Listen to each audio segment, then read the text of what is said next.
Hello, ಎಲ್ಲರೂ ಹೇಗಿದ್ದೀರಾ? ನನ್ನ first get ready with my ವಿಡಿಯೋಗೆ ನಿಮಗೆಲ್ಲರಿಗೂ ಸ್ವಾಗತ. ಇವತ್ತು ನಾನು ಸೆಲೆಬ್ರಿಟಿ ಗ್ಲೋಯಿಂಗ್ ಲುಕ್ ಮಾಡ್ತಾಯಿದ್ದೀನಿ. ನನ್ನ ಹತ್ರ ಈ ಒಂದು ರೆಫರೆನ್ಸಸ್ ಇದೆ, 3 ಇಮೇಜಸ್ ಇದೆ. ಇದರಲ್ಲಿ ಯಾವುದಾದ್ರು ಒಂದು ರೀಕ್ರಿಯೇಟ್ ಮಾಡ್ತಾಯಿದ್ದೀನಿ. ಇವತ್ತು ನಾನು ಫೇಸ್ಗೋಸ್ಕರ ಫ್ಯೂ ಪ್ರಾಡಕ್ಟ್ಸ್ನ ಬಳಸ್ಕೊಳ್ತಾ ಇದ್ದೀನಿ. ಫಸ್ಟ್ಲಿ ನಾನು ಈ ಒಂದು ಅನಾರ್ಕಲಿ ಡ್ರೆಸ್ಸನ್ನು ವೇರ್ ಮಾಡಿದ್ದೀನಿ. ಸೊ ಇದು ನನ್ನ ಫೇವ್ರೆಟ್ ಡ್ರೆಸ್ ಅಂತಲೇ ಹೇಳ್ಬೋದು. ಫಾರ್ ಬೇಸ್ ನಾನು ಆ ಒಂದು ಗ್ಲೋ ಕೊಡಲಿಕ್ಕೋಸ್ಕರ ಫೇಸಸ್ ಕೆನಡಾ ಅವ್ರದ್ದು ಸ್ಟ್ರೋಕ್ ಕ್ರೀಮನ್ನು ಬಳಸ್ಕೊಳ್ತಾ ಇದ್ದೀನಿ. ಇದು ಇನ್ಸ್ಟೆಂಟ್ ಗ್ಲೋ ಕೊಡುತ್ತೆ, ಶಿಯಾ ಬಟರ್ ಇದೆ, ಹ್ಯಾಲುರಾನಿಕ್ ಆ್ಯಸಿಡ್ ಇದೆ, ಹಾಗೆ ಆಲ್ ಡೇ ಹೈಡ್ರೇಷನ್ ಕೊಡುತ್ತೆ. ನನಗಂತೂ ಫೇವ್ರೇಟ್ ಅಂತಲೇ ಹೇಳ್ಬೋದು ಈ ಒಂದು ಪ್ರಾಡಕ್ಟ್.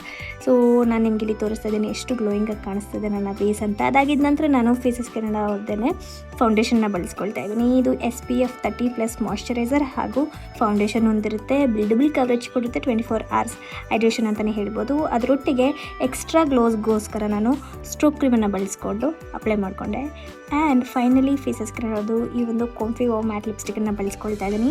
ಒನ್ ಸ್ವೈಪ್ ಅಪ್ಲಿಕೇಶನ್ ಅಂತಲೇ ಹೇಳ್ಬೋದು. ಟ್ರಾನ್ಸ್ಫರ್ ಪ್ರೂಫ್, ಲಾಂಗ್ ಲಾಸ್ಟಿಂಗ್, ಹಾಗೆ ಹೈಲಿ ಪಿಗ್ಮೆಂಟೆಡ್ ಎಲ್ಲ ಸ್ಟೆಪ್ಸನ್ನು ಆಗಿದ ನಂತರ ಸ್ಟ್ರೋಕ್ ಕ್ರೀಮನ್ನು ಹೈಲೈಟರ್ ಆಗಿ ಮೇನ್ ಪಾಯಿಂಟ್ಸಿಗೆ ಅಪ್ಲೈ ಮಾಡ್ಕೊಳ್ತಾ ಇದ್ದೀನಿ. ಮತ್ತು ಇದಾಗಿದ ನಂತರ ಬಿಂದಿ ಅಪ್ಲೈ ಮಾಡಿಕೊಂಡೆ. ಆ್ಯಂಡ್ ಬ್ಯಾಂಗಲ್ಸ್ ಯಾವ್ಯಾವ ಆಕ್ಸೆಸರೀಸ್ ಬೇಕಿತ್ತು ನೆಸೆಸರಿ ಅದೆಲ್ಲನೂ ನಾನು ಫುಲ್ಫಿಲ್ ಮಾಡಿಕೊಂಡು ನನ್ನ ಕಂಪ್ಲೀಟ್ ಲುಕ್ಕನ್ನು ನಿಮ್ಮ ಮುಂದೆ ಇವಾಗ ತೋರಿಸ್ತಾ ಇದ್ದೀನಿ. So this is my complete look. ಈ ಒಂದು ಲುಕ್ಕನ್ನು ನೀವು ಕೂಡ ಅಚೀವ್ ಮಾಡಬೇಕು ಅಂತಂದರೆ ಸ್ಕ್ಯಾನರ್ ಕೊಟ್ಟಿರ್ತೀನಿ, ಸ್ಕ್ಯಾನ್ ಮಾಡಿಬಿಟ್ಟು ಶಾಪ್ ಮಾಡಿ. ಇಲ್ಲಾಂತಂದರೆ ನಿಮ್ಮ ಫೇವ್ರೇಟ್ ಬ್ಯೂಟಿ ವೆಬ್ಸೈಟ್ಸಲ್ಲೂ ಅವೈಲೇಬಲ್ ಇರುತ್ತೆ. ಇಲ್ಲಾಂದರೆ ಅಮೆಝಾನ್, ನೈಕಾ, ಫ್ಲಿಪ್ಕಾರ್ಟ್ ಹಾಗೂ ಪರ್ಪಲಲ್ಲೂ ಕೂಡ ಸಿಗುತ್ತೆ.